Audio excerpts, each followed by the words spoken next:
Family and fellow soldiers, I'm the Professor, and this is the Moment of Truth. It always amuses me in a lug-headed kind of way whenever I get people who ask, what kind of radio do I listen to? What kind of music do I listen to? What's my favorite radio program or TV show or what have you? I don't even pay attention to that stuff, especially not the stuff that's on TV and radio, mainly because I don't like the kind of material that they put on the airwaves, and I definitely don't like the people who they put in front of the cameras or behind the microphone to call themselves bringing me this material. For example, Charlamagne the Fraud. I'm sure by now a lot of you have heard that he renewed his deal with iHeartRadio for 5 years, $200 million. So apparently he's going to be staying with the breakfast schlubs, not that anybody cares. But on top of that, he's supposed to be having his own show. Let me go ahead and be the first to say that if you live in the New York market and you're one of those unfortunates who's cursed to actually be there where this is a local show, well, my condolences to you because I'm sure you hear this idiot's voice a lot more often than you'd like. But the main reason that you're hearing his voice at all is because he's been an effective bootlick for the white media. Charlamagne is everything that is wrong with the old dead black media. And if it wasn't for their white benefactors keeping these clowns on life support, they would have shriveled up and blown away a long time ago. That's who it is who's propping them up. Charlamagne is owned by, his deal is owned by iHeartRadio, which is run by a guy named Bob Pittman. He was also a co-founder of MTV. But isn't it interesting? First, Van Jones gets $100 million from mega billionaire Jeff Bezos for, well, just because he likes Van Jones, I suppose. Then another mega billionaire, Larry Ellison, has his Nepo baby son use $150 million of the family fortune to reward Bari Weiss for her anti-black propaganda. Her so-called blog has no viewers, even with the untold millions that her Zionist backers just hand over to her, but the Ellisons couldn't wait to give her over $100 million more, and to make her the head of CBS. We all see how well that's going. Now, the point of all this is that, as usual, white power tries to pick and choose who the winners will be. That's their entire MO. That's not only how they cement support for their little operation, but it's also how they keep people drooling even when they're not getting anything out of it. They can arbitrarily decide that you're going to be a winner by choosing you to do their dirty work. They can make you rich just because. Doesn't matter whether or not you're actually bringing in anything that merits it. Ask Bari Weiss about that with her blog. What matters is you're valuable to them. Well, the black grassroots knows the difference between a real grassroots operation and pure astroturf.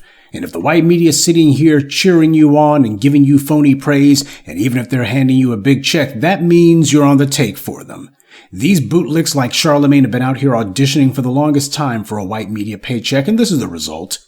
He said in an interview that he wants to create 100 versions of himself. Now, this is his phony attempt to try to make himself seem like he's altruistic, like, I'm just out here for other people. Yeah, I've already got my money, so I'm just trying to see how much good I can do. BS. First of all, Black America doesn't need Charlamagne himself, much less more of him. And he's not going to create anyone because he's not that bright. He's no talent scout.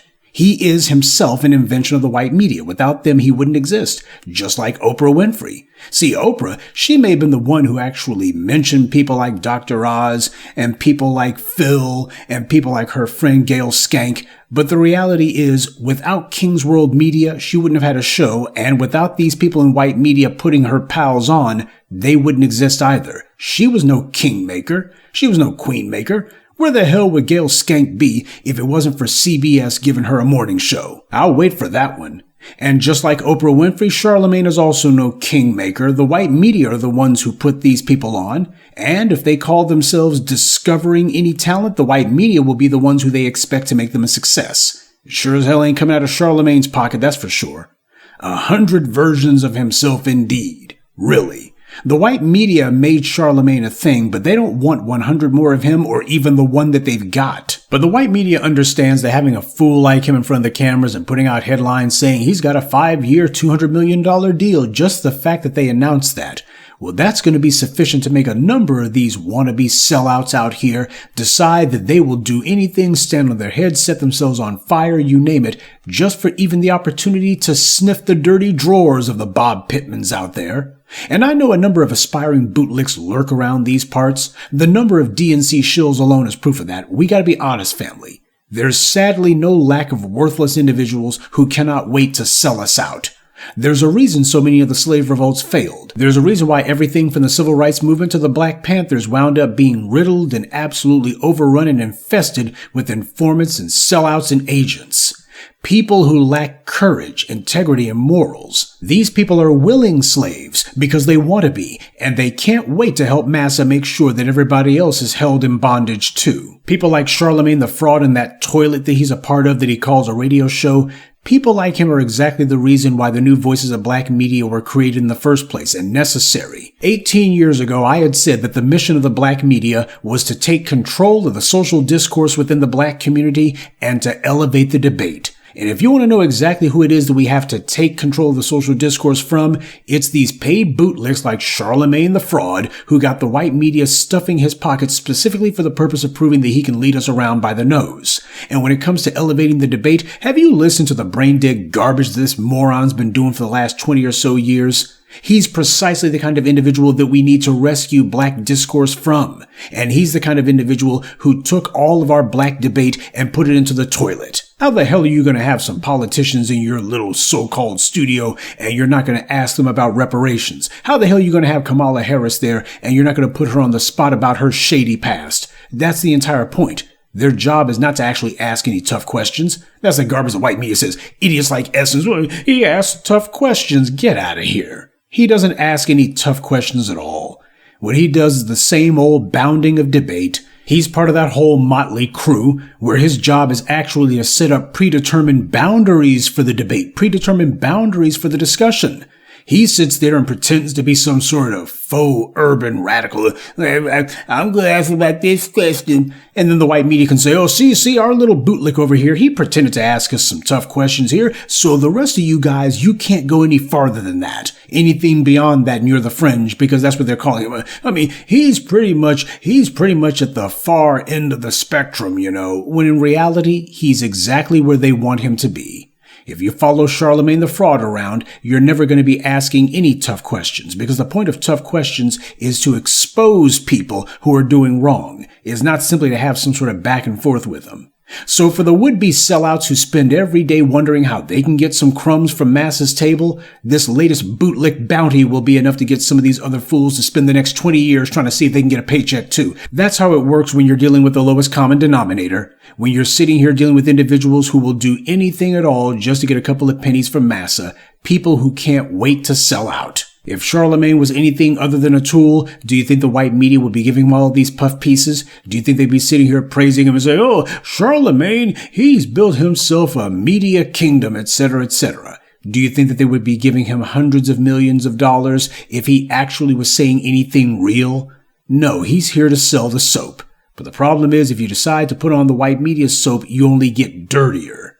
And speaking of dirty, in other news, MTV's shutting down a slew, in fact, most of their spin-off channels, and they won't be mourned or missed. I just wish that the original MTV was the one shutting down. MTV is owned by Skydance now, so this is all part of Larry Ellison's little Nepo baby downsizing the family's newest acquisition. Oh, and on a side note, remember earlier when I pointed out to you that Bob Pittman was a co-founder of MTV? But now he's the CEO of iHeartRadio, and he's the one most responsible for handing Charlamagne that money for services rendered. But also, this is what's become of his little operation since.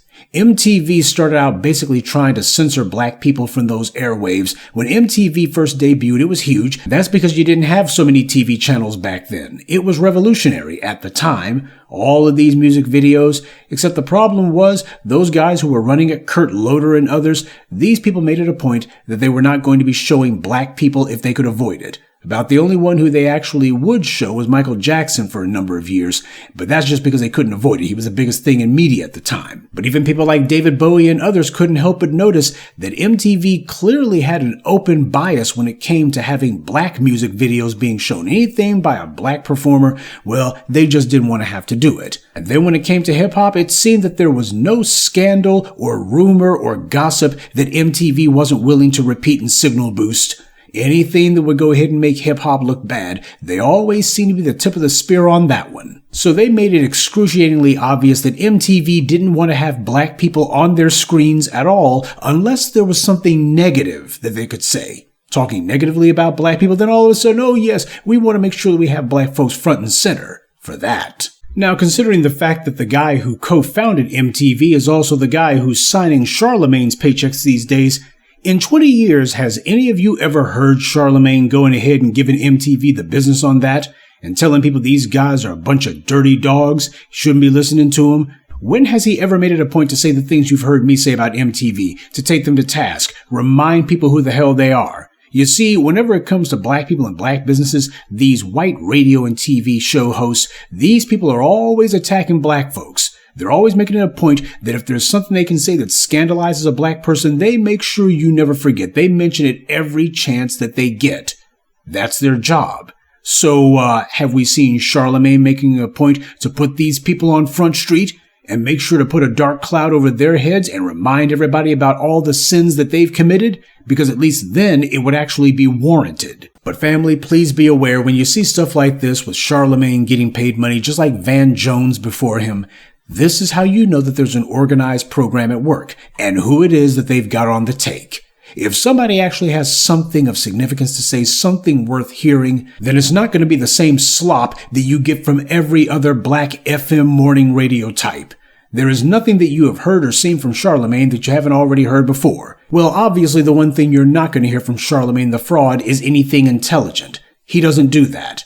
The black media, though, actually does. And I'm proud of the fact that we have garbage like iHeartRadio who doesn't come around here. If these guys showed up and actually started trying to hand any of us any money, that would be the surest sign to me that we were clearly getting a lot wrong. When the white media is comfortable with what you're doing and they want to make sure that you do more of it and they're trying to reward you for it, that's how you know you're screwing up. Only an idiot would let the white media convince them that Charlamagne getting this payoff is somehow a good thing for black talent in general.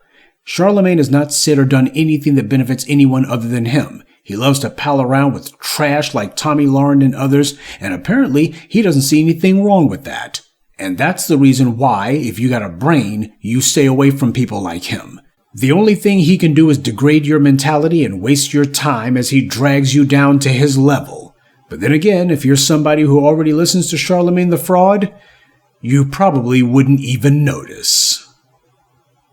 Good day, and be one. I'd like to take a moment to mention some of our contributors. Hildman Gallo, Charles Hairston, Yolanda Stallings, City Soapbox TV, and Perry Mathis. Salute to them and thank you to everyone for listening, liking, and sharing this message. Black empowerment only exists because of you.